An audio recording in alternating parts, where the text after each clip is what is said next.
So, number one, appreciate that flexibility is the new stability. Number two, learn a second language. And the best bang for the buck is Spanish. And number three, get your money mobile and flexible so that when and if you decide to move or when and if you decide to travel, boom, you've got money in that currency ready to go. Those are the easiest things. Regarding the flu block product, this is truly an innovative technology. It involves the use of insect cells to rapidly manufacture the product. This is a cell-based influenza vaccine. We're way ahead on vaccines. You wouldn't have a vaccine if it weren't for me for another 4 years, because FDA would have never been able to do what they did, what I forced them to do. My vision is that every American is wearing a wearable within 4 years. Thank you, Mr. Secretary. If you think this has a happy ending, you haven't been paying attention. Third point in this quick summary is no one knows what the hell is going to happen with the United States right now with this push for, biometric tracing. But I think we should all pay attention to that. And that alone is reason to, have some, international and social and therefore linguistic and financial flexibility. Is supposedly a company for continuous glucose monitoring device that's supposedly a wearable. Now, what kind of wearable has a wire that goes into your body, under your skin? Legally, that's not a wearable. That is an inserted device. That is biometric surveillance from the inside. Well, first of all, Klaus, I want to congratulate you. This is an incredible group of people. We had dinner last night with about 15 leaders of industry, none of whom I knew, but all of whom I've read about for years, and it was truly an incredible group. And I think I have 15 new friends. So this has been really great what you've done in putting it together, the economic. If you think this has a happy ending, you haven't been paying attention. My vision is that every American is wearing a wearable within 4 years. Good morning, everybody. Dr. Vasquez here, obviously coming to you live. And this is going to be a short video of one that I've thought about for a while, but I feel renewed, obviously, interest to do this now. So I've wanted to do a video or a healthy thinking post. Health homework. So this is health homework number 49. I've wanted to do a post on this topic for a while, so here it is, health homework number 49. The theme or the overview is that flexibility is the new stability. So, and this is, obviously I've played this out in my own life for the past 12 years, living, pretty internationally. And that's served me very well. It's been, one of the gifts of my life that in a sense I've given to myself, but I admit, I've been lucky in some things. I was lucky enough to be, educated in the United States and speak English and be relatively free of major diseases. And, those are advantages that a lot of people don't have. So I don't take for granted the fact that I've, had a good life. But on top of that, I've also made good decisions. And one of the good decisions I've made is maintaining a level of social and strategic kind of flexibility. So I'm going to talk about that right now. And I'm not trying to make this, overly complicated or even overly expensive. So I'm going to show you some things that you could do to improve your own flexibility and why you would want to do that. Some things you can do that are free and that you could implement today to start improving your own, social or global, and to some extent financial flexibility. So that's what I'm going to talk about right now. For those of you who have followed my blog for a while, you're going to see some themes that I mentioned here I've talked about before, but I don't even know if anybody's paid attention to those. And perhaps they haven't gotten the attention they need because they were a little bit out of context. So I'm going to talk about those again, but within this context of being socially flexible and just globally flexible in a sense. So I think part of what's encouraged me to kind of reignite this theme is that over the last week, I'm sure some of you have also seen the video of Robert Kennedy Jr. talking about how his vision for American health is that all Americans are connected to wearable devices, and those, of course, will be implanted devices. He wants he wants all Americans to be either using wearable or implanted biomedical tracing devices within the next 4 years, I think he said. My vision is that every American is wearing a wearable within 4 years. Thank you, Mr. Secretary. And if you think that's good news, then you have no idea what's coming. So, even for Americans, now would be a reasonable time for you to reconsider your level of social and international flexibility. If you think Trump is going to save you and make you free and all that kind of stuff, you obviously haven't been paying attention. So Trump is obviously very proud of the fact, he was proud of it, and he is still proud of it, the fact that he was the father of the COVID vaccine, and he gave 17, I believe it's either 17 or 14 billion dollars to the drug companies to push this new, unproven, and now well known to be dangerous mRNA vaccine platform. We're way ahead on vaccines. You wouldn't have a vaccine if it weren't for me for another 4 years, because FDA would have never been able to do what they did, what I forced them to do. And Pfizer and others even decided to not assess the results of their vaccine. In other words, not come out with a vaccine.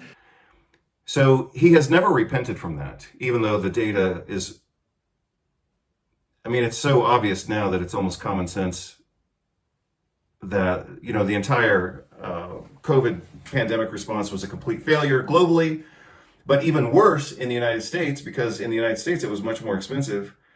And the America had 4 times the number of deaths of other countries. So, it was just a complete disaster. And he's obviously never going to apologize for all the mistakes that he made, even though some of us think those mistakes were rather obvious at the moment he was making them.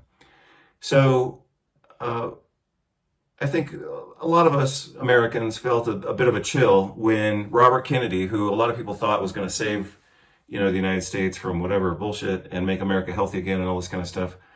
Obviously, he's making progress on the vaccines. But for him to then turn around and say he wants all Americans to have a wearable or implanted biomedical tracing device within the next, I believe he said 4 years, that you got to be concerned about that. My vision is that every American is wearing a wearable within 4 years. Thank you, Mr. Secretary. Especially when you consider the ties that a lot of these people in Trump's government have with biotech companies. So anyway, do whatever you want. Ignore what I'm talking about. You can say it's all conspiracy. Fine. Everybody said COVID was a conspiracy when it first got launched. The nominee for Surgeon General, which is not just a ceremonial position by any means. CIA casting Callie Means, we're talking about? Precisely. CIA casting Casey Means Casey, yeah, is terribly, terribly frightening, because she's a transhumanist. She's a biodigital convergence gal. Wow. And her company, Levels, is supposedly a company for continuous glucose monitoring device that's supposedly a wearable. Now, what kind of wearable has a wire that goes into your body, under your skin? Legally, that's not a wearable. That is an inserted device. That is biometric surveillance from the inside. And she thinks that's great. And as Naomi Wolf very, very beautifully elaborated, she was funded to hundreds of millions of dollars for nothing, from nowhere. How did that happen exactly? For non-leading edge technology. I don't know. My wallet's a little light. I don't know. How does that happen? I don't know, but I'd like some. Yeah. Could I have some? She is there to introduce biometric surveillance at the most invasive level as part of making us, which is part of making us into pieces of the Internet of Bodies, which is part of the slave system. Yeah. My vision is that every American is wearing a wearable within 4 years. So anyway, do whatever you want. Ignore what I'm talking about. You can say it's all conspiracy. Fine. Everybody said COVID was a conspiracy when it first got launched also. And now we've had 5 years of nonstop pandemic and then transgender stuff going on all over the world. And all of the NATO countries, have opened their borders for immigrants. And I'm not anti-immigrant. I've lived as an immigrant in other countries. But, come on. Having wide open borders is obviously a disaster. And it's continuing to be a disaster. But none of that's accidental, And we saw it when we lived in Spain. Spain had many programs for immigrants where immigrants could come into the country, live for free, get educated for free. And at least the immigrants from China could get 5 or 10 years of running a business tax-free. Even the Spaniards couldn't do that. So obviously that created a lot of animosity among the Spaniards because, they were like looking at, a bunch of people coming in from China opening, 5 and dime stores, but doing that for free when a Spaniard can't even get a business loan. So, obviously the government of the European Union is clearly part of a strategy to destroy the European Union itself, because the European Union was paying countries like Spain for these absurd immigration policies. And the other thing in Spain that we saw, and this benefits immigrants and it hurts the nationals, is that let's say a person lives in Spain their whole life and they have a house and they go on vacation over the weekend, go to a hotel or whatever, and they come back to their house and someone else is living in their house. The Spanish owner of the house is obligated to continue paying the mortgage, electricity, water, and whatever other utilities like gas. They are obligated to continue paying for the house, even though they've been robbed of their own house. That's just absurd. But, that's just one very concrete and important example of how the Spanish government was using these immigration policies to basically turn their own country against their own citizens. Well, first of all, Klaus, I want to congratulate you. This is an incredible group of people. We had dinner last night with about 15 leaders of industry, none of whom I knew, but all of whom I've read about for years, and it was truly an incredible group. But I think I have 15 new friends. So this has been really great what you've done in putting it together, the Economic Forum. What is your message to the senators at your trial this week?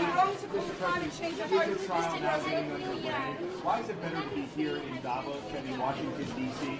Well, we're here meeting with world leaders, the biggest, most important people in the world, and we're bringing back tremendous business in the United States, and they're all here to see. We look forward to being here. Klaus has done a fantastic job.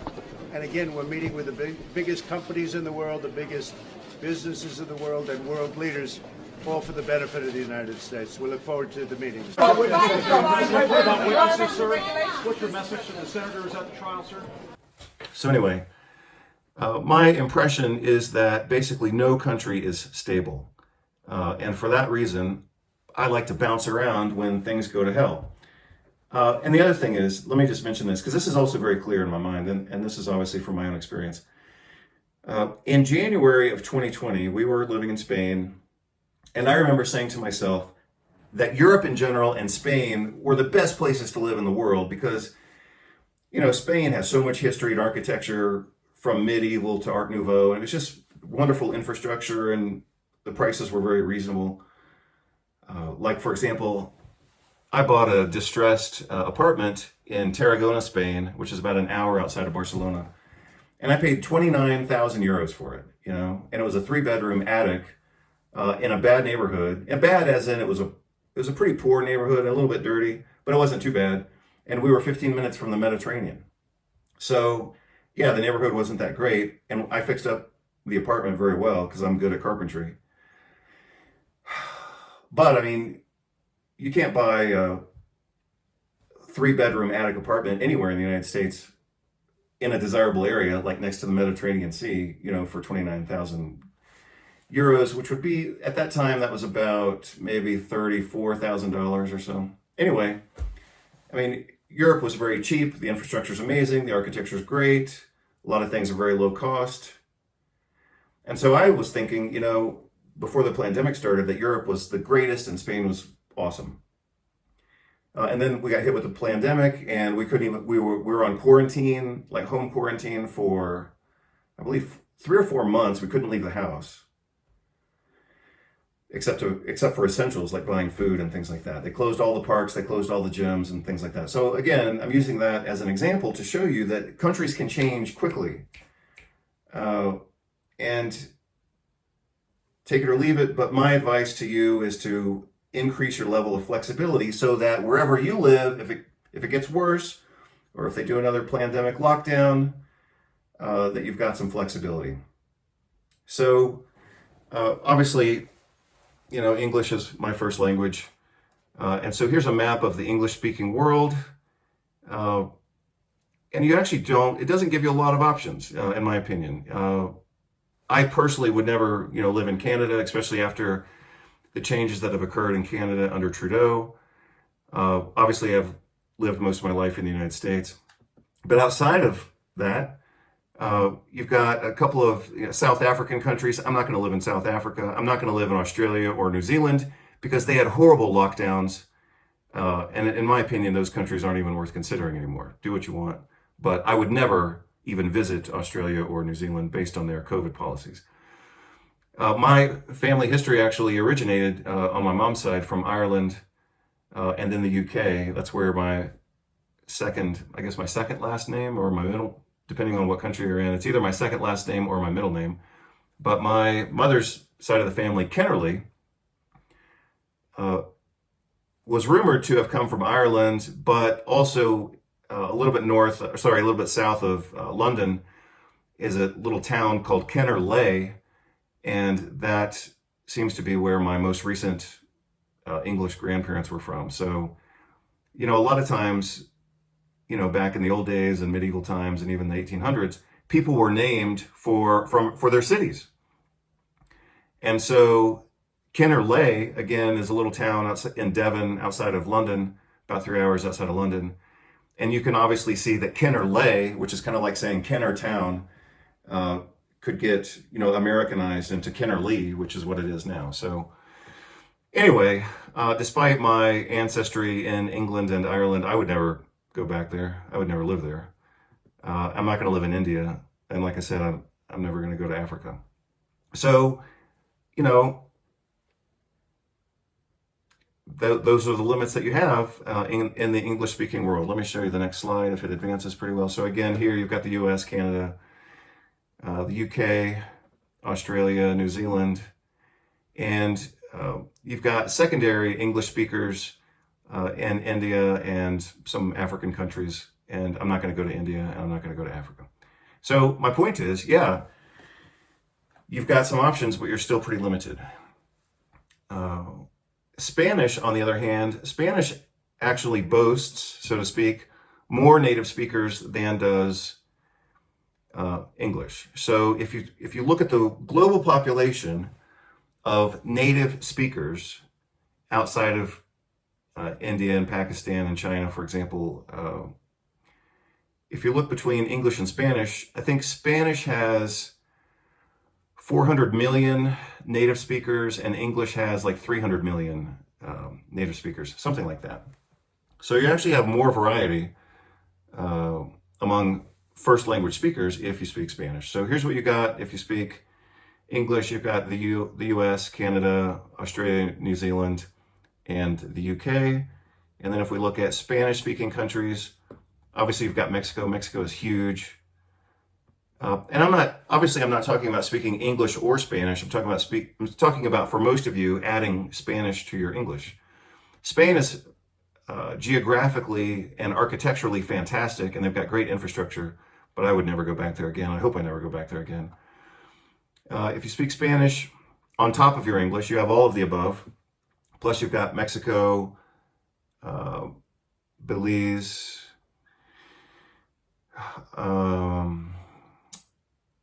I'm just pointing out the ones that I think are of interest. You've got Costa Rica, Panama, Colombia. Venezuela is eventually going to bounce back. Venezuela should be the richest country, one of the richest countries in the world, right? They've got more petroleum than any other country in the world. And that's why I finally figured this out. I was like, if it's such a potentially rich country, then why do they have this, imbecile dictator controlling things? And then I realized that is why. So if the globalists can maintain Maduro in power in Venezuela, and he refuses to produce the petroleum, then that maintains global hegemony in the current power structure on oil prices. If, for example, in the reverse, if Venezuela had a democratically elected president who nationalized and mobilized that petroleum, then that would shift the axis of power to Latin America. And obviously, the globalists don't want that. They want to maintain the power over here. And so I think that Maduro in Venezuela is there for a reason, and it's to intentionally not produce the resources of the country. Same thing is happening now in Colombia. Ecuador is doing pretty good. Lima, Peru is amazing. In this exact moment in 2025, they happen to be in a state of emergency because they've had a huge wave of crime and violence and assassinations. So I personally think Peru is awesome, but I wouldn't go there now because of the violence.